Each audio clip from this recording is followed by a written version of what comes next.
So I was getting ready to go lay by the pool. I was just on the beach with the boys, and I had a really epic call this morning with one of my longtime clients, and we were talking about this subject that this live stream is going to be about. And I thought, I'm just going to go do a really quick live stream before I lay out, because I don't have another meeting. Not even laying out. I just need some like vitamin D sun time. So I don't have another meeting till 4 o'clock, and it's only 12. So I'm going to have my lunch by the pool and have some rest and rejuvenation. I'm currently drinking a delicious fresh squoze watermelon and ginger juice and living my best life over here in Bali, Indonesia with my awesome family.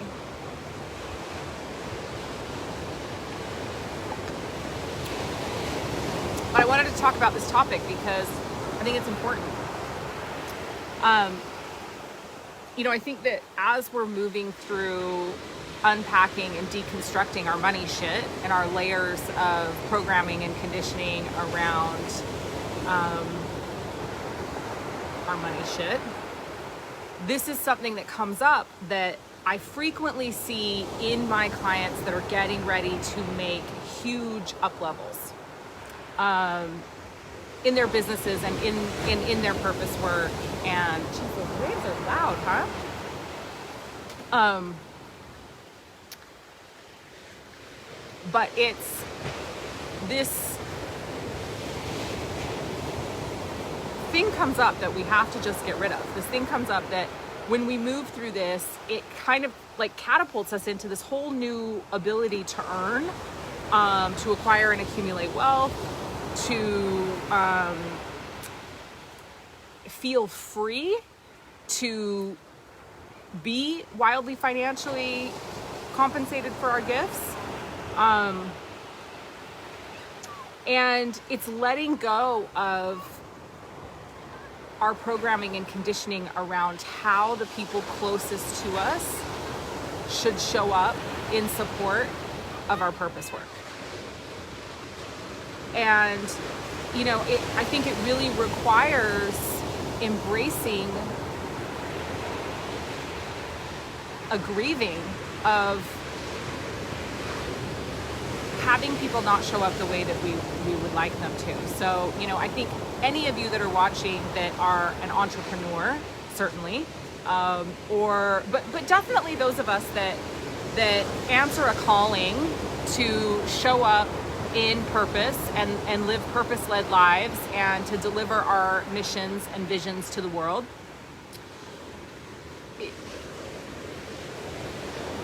Usually those missions and our purpose work and our message that we're here to share with the world, it's not highly popular with our close friends and family.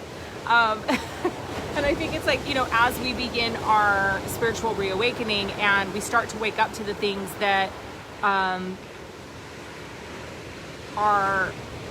ours to know, and they're the things that activate us actually to step into our purpose work and to do our passion projects in the world.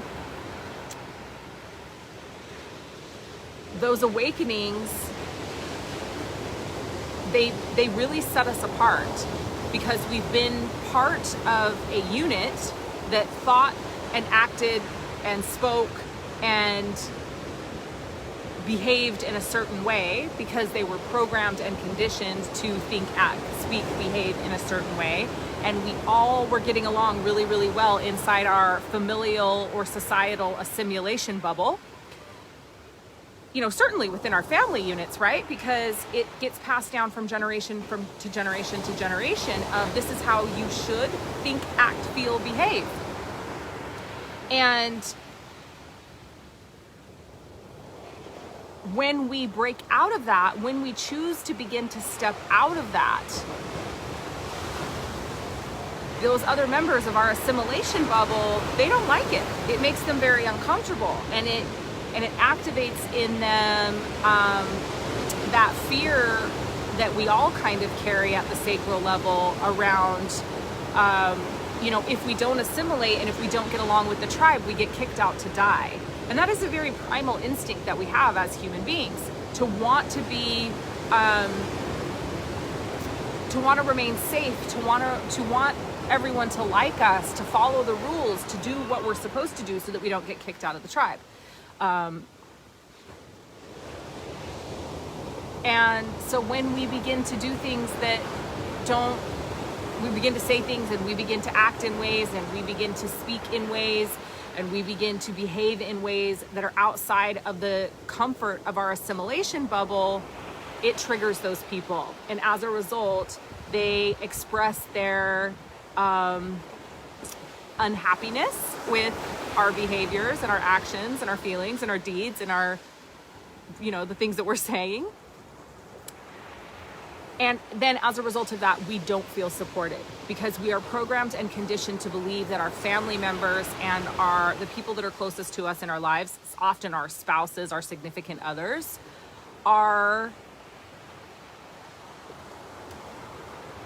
they are supposed to unconditionally love and support us, right? We are programmed to believe that that's what they're supposed to do.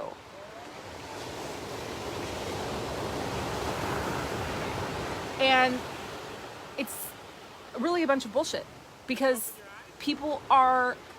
everyone's dealing with their own shit and everyone's dealing with their own baggage. And when you are still a part of an assimilation bubble, you cannot see any way other than that, the way that things are done inside that bubble. And so when you break out of that bubble, those people literally at some level feel like their survival and their livelihood is being threatened by you. And so it's why such strong reactions are triggered in people.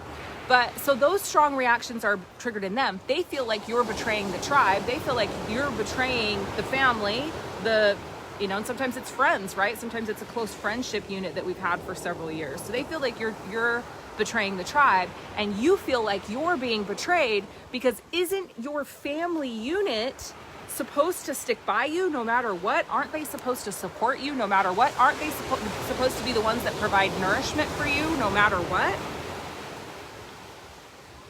No. I mean, have we been programmed and conditioned to believe that? Yes. And is part of that programming and conditioning what keeps us playing small inside our assimilation tribes? Yes. When we continue to feel triggered and betrayed by people because they're not doing what we want them to do, that is exactly that serves the global financial agenda. That serves a very small number of people that are in power. So this is another one of those things where I really encourage you to question everything. Ask the question. Because if that wasn't true, if people shouldn't just support you, if your family members shouldn't just support you because unconditionally and love you unconditionally and support any and everything you do because they're your family members, if that's not actually the way it should be, who would benefit from you believing that your whole entire life? Perhaps people that were trying to control and manipulate you, perhaps people that were trying to keep you emotionally charged and in feelings of hurt and despair. It really is that emotional charge piece. So it's when I feel emotionally charged, I am easier to control and manipulate.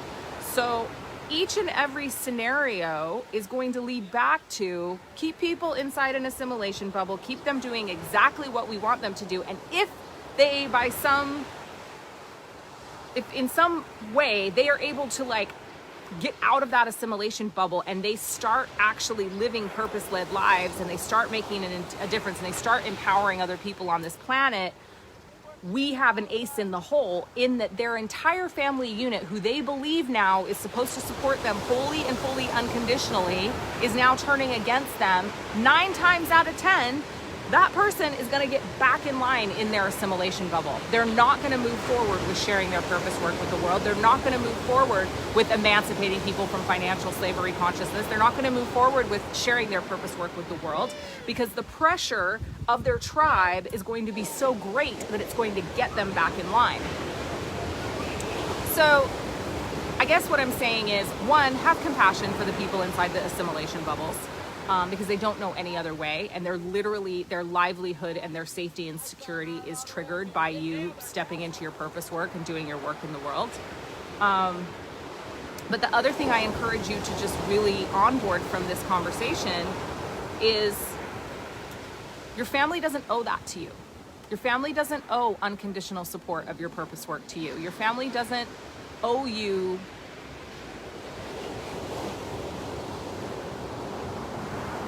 anything, really. They really don't owe you anything. And you doing your purpose work in the world cannot be dependent upon having the support of your family. It just can't. Because ultimately, at the end of the day, if you are truly sharing the gift that you've been sent here to this planet to share, it is bigger than you. It is bigger than your family. It is about the collective, and it is about the world, and it is about stepping into who you were meant to be, who you came here to be. And for many of us, we chose certain family units to challenge us, to help us learn lessons, but a part of our journey is actually breaking free from that conditioning and that programming that we need to assimilate.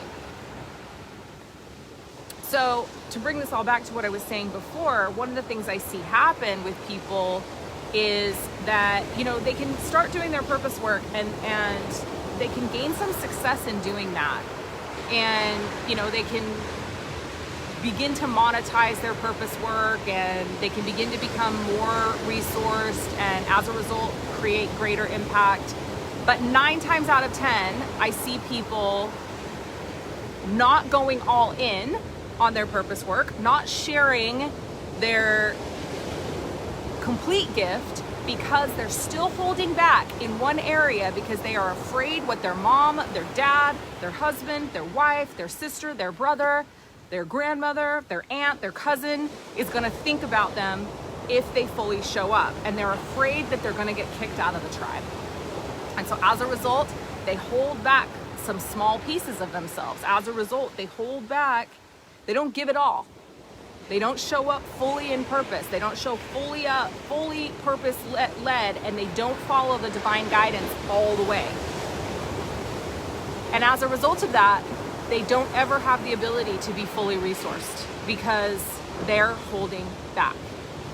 And so when I see people get to this point where they have an opportunity, the fork in the road happens, and the fork is you're gonna go this way, and you're gonna continue to hold back because you're afraid of what mom, dad, aunt, uncle, cousin, grandmother, best friend of 20 years is gonna think of you, or you're really, truly, literally gonna say, fuck it, and you're going to, there's like some dudes walking into my house right now, not quite sure what's going on. Some people are just showing up to my house. So, anyway, I don't know what's happening. People just walked into my yard. Okay, so, sorry.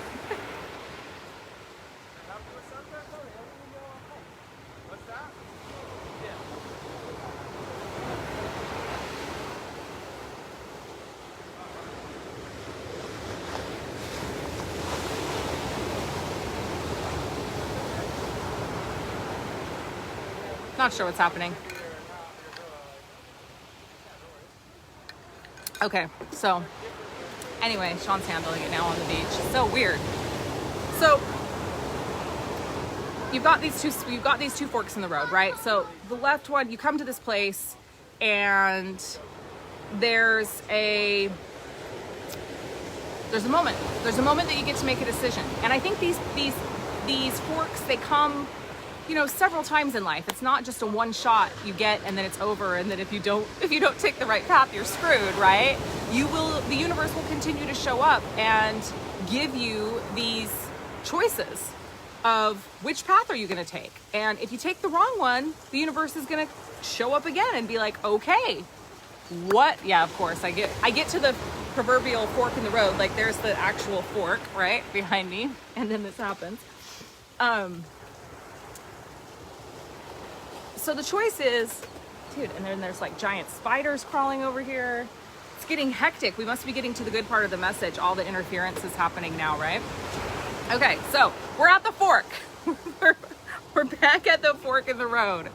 And it's gonna go, I'm either gonna be like, okay, it's too much, the pressure of worrying about what all of these very, very important people that I love dearly in my life, it's gonna be too much, or maybe I've even started branching out and sharing the message in a way that starts to ruffle the feathers. And so now I'm getting the kickback from the family. Now I'm getting the, can't you just be a little more reserved? Can't you just hold it in a little bit? Like, why do you have to be so out there? I'm starting to get that type of feedback. And so literally I go, this is too dangerous. I'm going to lose everything that I've had my whole entire life that's felt safe, stable, and secure to me. I can't go down. I gotta stay over here. I can't go down this road. It's too dangerous. And so I rein it in, and I keep showing up and sharing my purpose work in the world, but I'm not going full in anymore. I am holding back. I'm thinking about how my message is going to affect the people in my life that are closest to me. And so I go down the play it safe road.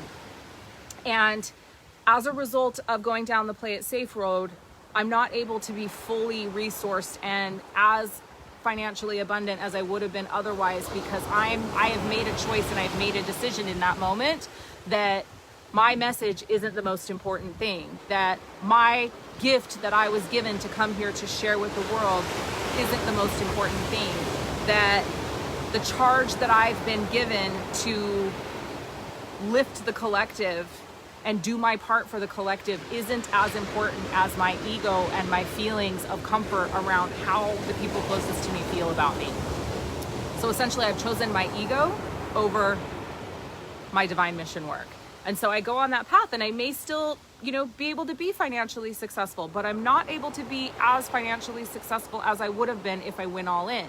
And for many people, this is the place where they continue to just be stuck. And to be, and I think that it's rare that those people are happy with the abundance that they're cultivating in their life. They're probably usually feeling like they can't quite get ahead, and no matter how much money they make, there's always more going out. And even if they're making a lot of money, that they're not actually achieving the thing that they desire to achieve. They can't feel that way because they're holding back on the thing that they're actually here to do in the world. So the other person that's at that fork in the road says, you know what? My mission, my divine mission work, what I was put on this planet to do, my gift is way more important than my personal feelings or what anybody in my life thinks about me. And in fact, I'm gonna do the work right now to move through those triggers that I feel around my family not supporting me. I'm gonna shed those limiting beliefs. I'm gonna shed that programming and conditioning. And I'm gonna show up fully for this gift that I've been given. And I'm gonna show up fully for this divine mission that only I can accomplish on this planet. And I'm gonna go all in, and I am gonna not hold back, and I'm gonna do whatever's necessary, even if it means pulling back from the people that are closest to me, even if it means pissing off the people that are closest to me. I'm going to share my message and my mission and do my divine work on this planet no matter what. Those people, as they continue down this path, are wildly financially abundant. They are fully resourced when they are sharing all of themselves. And as we do that important work where we shed those beliefs that our family and our loved ones are supposed to show up in a certain way for us, we then actually create that ripple inside our assimilation bubbles. And then somebody else in the bubble is going to be like, oh, wait, I can go do my mission work in the world too. And, if this person can do it, I can do it. And then that person makes their way out of the assimilation bubble. And then guess what? One of your close people, you've got back again because you've now both shed your programming and conditioning around how you're supposed to show up for each other. And you get to actually have a really authentic relationship with each other that you get to choose into, where you get to show up fully in support of them from a non-programmed and conditioned way. And, once the second person makes it out of the assimilation bubble, then another person follows, and then another person follows, and another person follows. But somebody has to be the first one. Somebody has to decide that the work that you're meant to do in the world is more important than your feelings. And it's more important than the feelings of your mom or your grandmother or your cousin. I know that this is not a popular belief with a lot of people. And a lot of people would say, absolutely not. You have to be there for your elders. You always put your family first. You never, you don't make your personal work in the world more important than your family. And so, here's the thing. I don't believe that. And if you're watching this live stream, it's because you have a greater mission than maybe somebody who, I'm not going to say that because I think every mission is every person comes here with a gift that they're here to share with the world. And all of those gifts are equally as important. It doesn't work if we're not all sharing our gifts. But here's what I believe. I was put on this planet to do big work. I was put on this planet to create global impact. If you were watching this live stream, then I would imagine that you were as well, because you wouldn't have made it this far, all 43 of you that are watching, if that wasn't the case. The work that I'm here to do is more important than the feelings of my grandmother or my mother or my cousin or my aunt, because they are one person and they are responding from a programmed and conditioned way. They're not even responding from an authentic, objective place, right? And I am here to create a global impact, which means I have to think from a global perspective. I have to put my feelings and the feelings of my tribe second to the work that I'm here to do in the world. Because if I am truly here to create change, to be a world changer, to have global impact, then I can't ever have that impact if I'm continually tempering and silencing my gift and my message. This is something that, I had to come to terms with a few years ago. It was very difficult. It was very difficult for my family. I became estranged from several members of my family. We're now all starting to come back together. But I come back together from a place of my mission is the most important. Emancipating as many people as possible on this planet from financial slavery consciousness is the most important. It is more important than anything. It's more important than my personal financial situation. It's more important than all the things. Me showing up in my purpose, me showing up and delivering the message that's coming through me from the divine for the masses is the most important thing. And everything comes second to that. And that is very difficult for loved ones, especially when they're showing up from a programmed and conditioned place of how you should act and how you should behave. So, yeah, but I do see this enormous up level and upgrade happen for people when they work through this and when they move on that path towards purpose. So just the message that I wanted to come and share with you guys today. Thanks for hanging in there with me through a little bit of the chaos that just happened. But this type of information, these types of activations and how we do this, right? The actual how we move through the grief of letting go of our conditioning and programming. This is what we're going to be talking about in Wealthy World Changer. So Wealthy World Changer starts next Wednesday. It is 8 weeks with me diving deeply into showing up fully in your purpose, being the world changer that you're here and meant to be in the new timeline, and what that requires, and how to wake up every day making those decisions to show up fully in that timeline, and as a result be able to be fully resourced, be able to be wildly financially abundant, doing your purpose work in the world, and it to be able to happen with ease. We're just living in a whole new reality right now, and the rules are not the same. There is no the foundations that we built business and entrepreneurship upon for the last however many decades, they just don't exist anymore.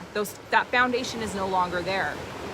There's new grid work, there's new ways of doing things, and it's happening in real time when you learn to access that frequency, and when you learn to access that ability to light up and energize your unique energy signature in the new timeline. It's like that really is the synergy, right? It's the activation of your own unique energy signature inside this new paradigm, inside this new timeline, that is what allows you to become that wealthy world changer, to activate the flow of abundance, and to become fully resourced in doing your purpose work in the world. Which, do we want to be fully resourced because, we want to live in an amazing villa on the beach and have a luxurious life? Yes, but that's not the ultimate reason. The ultimate reason is because the more resourced I am, the greater the impact I can make in the world. The more wildly financially abundant I am sharing my purpose work with the world, the more people I am impacting and I can help. And so that's really what it's about. It's not just about making money. It's about making money and being resourced so that you can create greater impact. So 8 weeks with me starts next Wednesday. If you are interested, you want to know more, message me, send me a private message, and I'll send you some more details. Several of you on here are already signed up. I know you're excited. I'm so excited too. I'm just going to read a couple of the comments.